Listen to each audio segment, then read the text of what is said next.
if you hear the word Renaissance, your brain probably, immediately conjures up images of towering marble statues, beautiful frescoes, and of course, sunny For Italy. sure. But that powerful cultural and intellectual explosion that redefined Europe, it didn't just stay south, it spread north, and when it did, its whole mission changed. That's a really crucial distinction for you to grasp.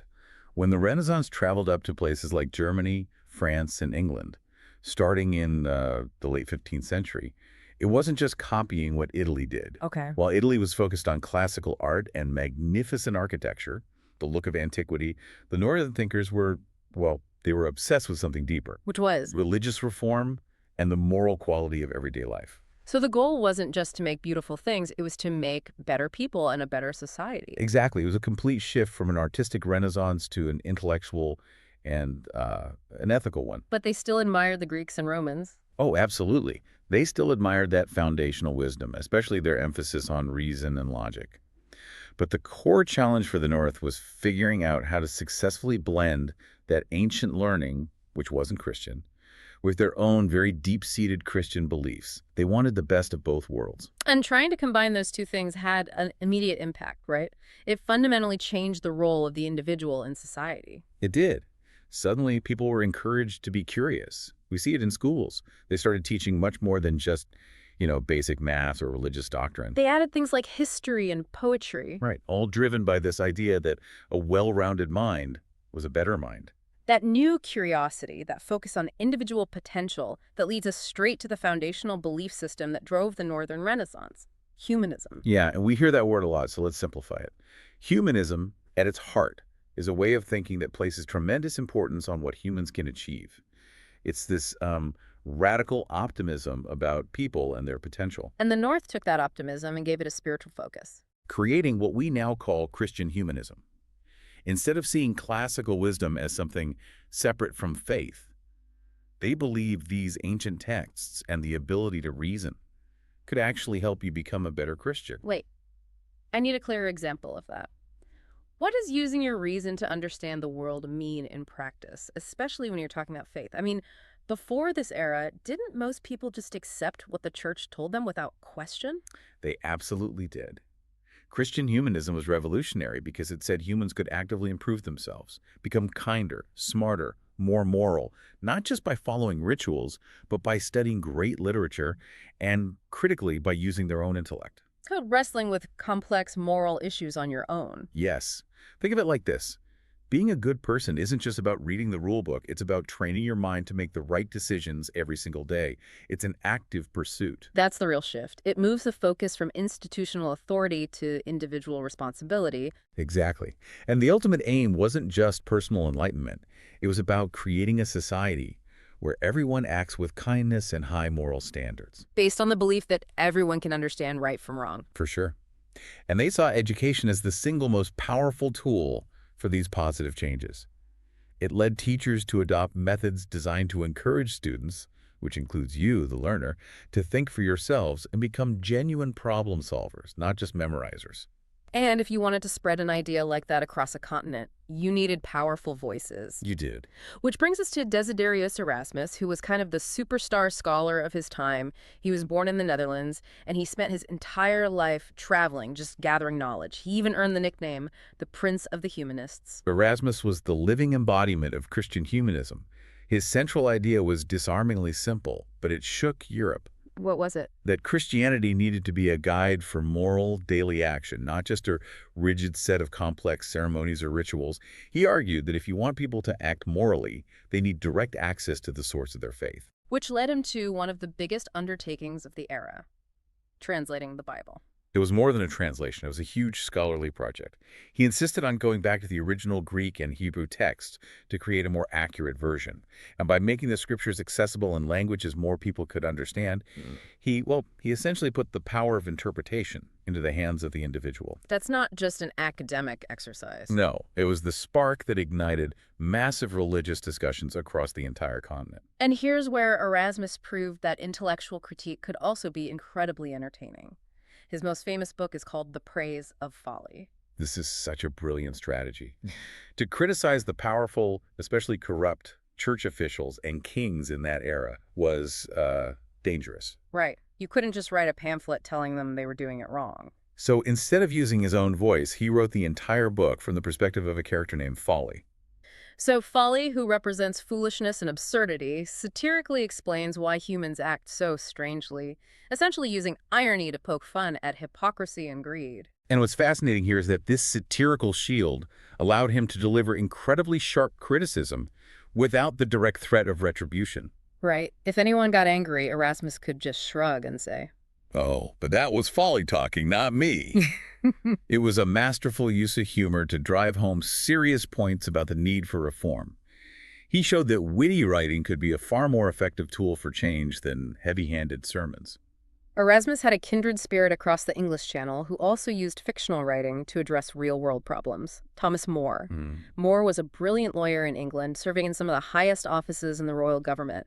And he was known for being almost ridiculously honest and dedicated to justice. More's dedication to principle was absolute.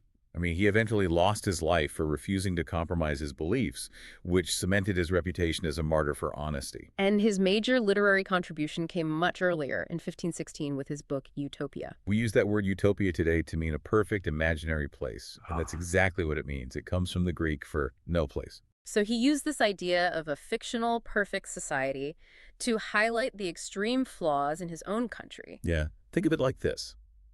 If you wanted to criticize the unfair rules of a game, you could just design a perfect version of that game and force everyone to compare it to the messy reality. Okay, so what was his fictional island of utopia like? In it, he detailed a society where everyone is equal and happy. There is no private property, people share food, clothing, resources.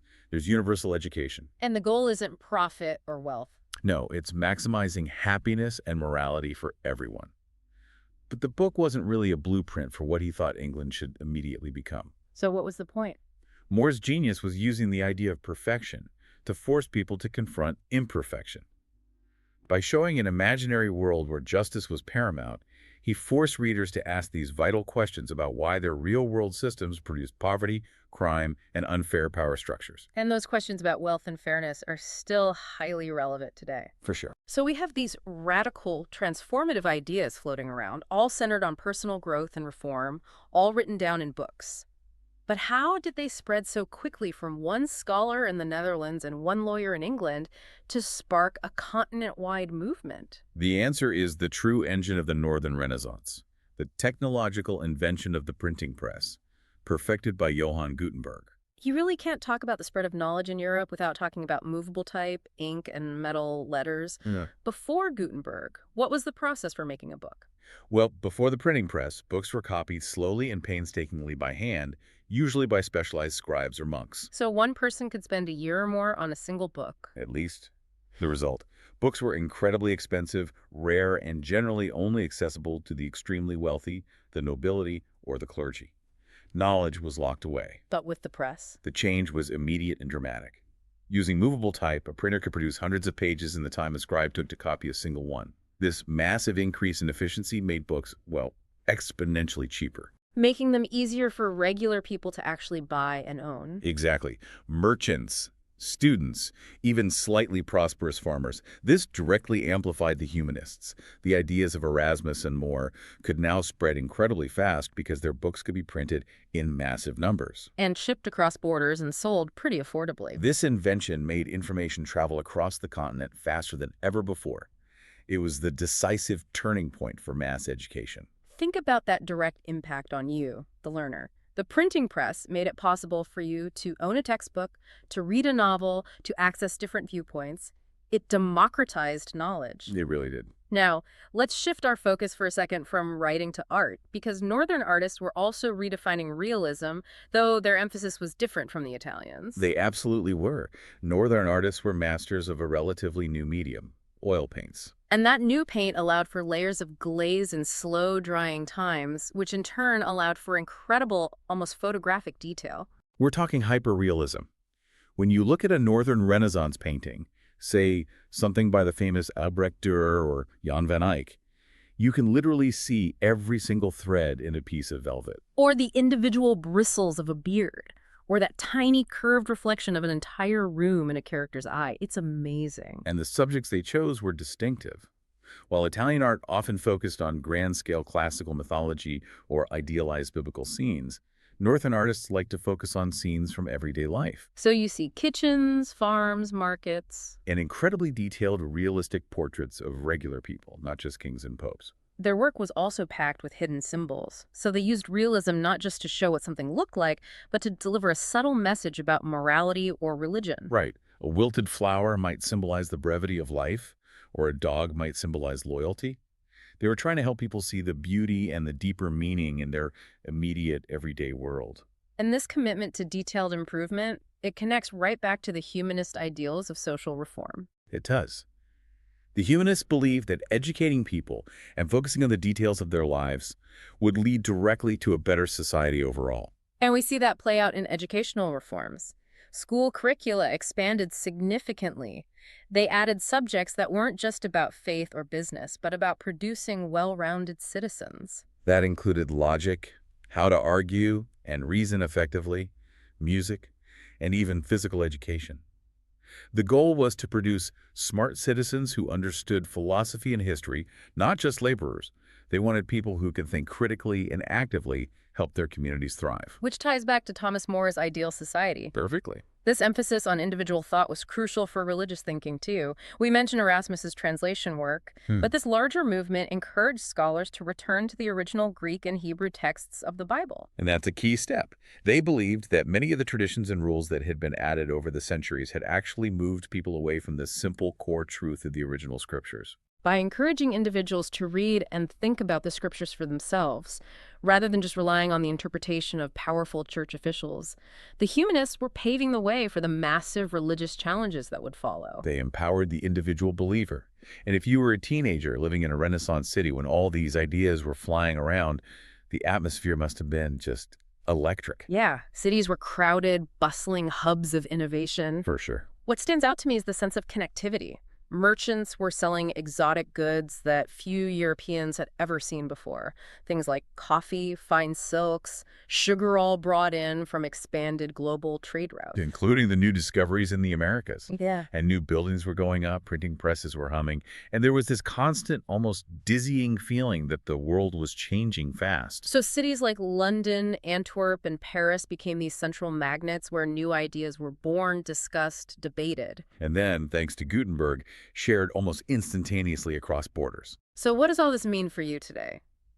The Northern Renaissance didn't just give us influential books. Its core focus on the importance of the individual, education, and social reform fundamentally shaped our modern school systems. And our belief that knowledge should be accessible to everyone. The questions More and Erasmus raised about justice, fairness, and holding authority accountable are still essential cornerstones of modern political debate. This era proved definitively that deep intellectual curiosity, coupled with art and writing, could be used as the most powerful tools available to make the world a better, more moral, and more equitable place. It was the crucial, knowledge-fueled bridge that carried Europe out of the Middle Ages and into the beginning of the modern world we inhabit. If you could write a book using humor and satire, just like Erasmus did with his character Folly, to point out the single biggest problem or hypocrisy in society today, what would that problem be? Think about that as you continue your own studies. Good luck with your studies.